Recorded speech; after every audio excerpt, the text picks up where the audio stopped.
effectivement, nous voyons qu'il y a un débat quand même qu'il faut oser poser en matière de transparence. Quelqu'un a dit tout à l'heure que bon, un taximan a dit que tout le pétrole a été vendu avant l'heure. C'est vrai ou c'est pas vrai?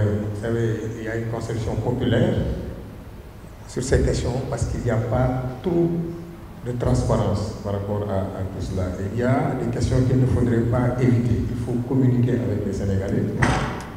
Puisqu'on a dit que les ressources appartiennent au peuple, ce taximan-là ne doit pas être assez de certitude pour dire que tout le pétrole a été vendu. Non, non, non.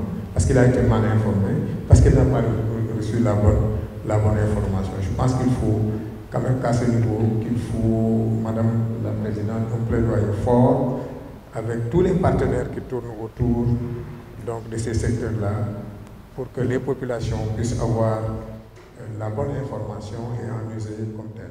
Nous avions remarqué qu'en 2020, par exemple, le taux de progression des recettes minières était de 7% pour l'année 2020. Qu'il y avait des problèmes de recouvrement des redevances pour les compagnies minières, qui étaient à 60% en 2020.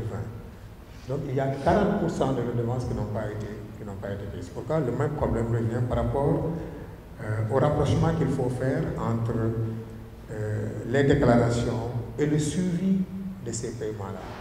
Parce que c'est extrêmement important. Les gens ont l'impression que ces sociétés-là se suivent sur le dos du Sénégal. Vous avez vu ce qui s'est passé avant-hier ou hier même à Tambacounda.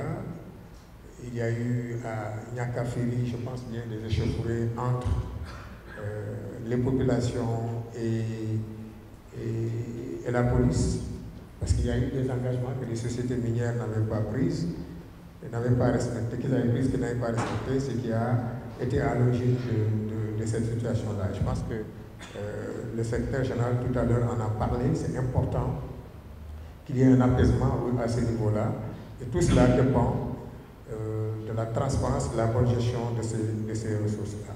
Il nous faut essayer de voir comment faire pour que ces entreprises-là soient assez outillées. Il faut créer, moi je pense, ces champions locaux pour que ces entreprises-là puissent avoir l'expertise nécessaire pour, en amont même, gérer l'exploitation de l'eau. Ce sera extrêmement difficile parce que nous sommes un petit pays, d'accord, mais je pense qu'il faut aller vers ça. C'est extrêmement important.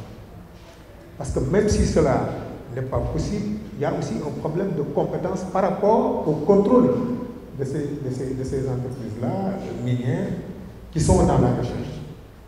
Ça aussi, c'est des questions qu'il faut prendre en charge.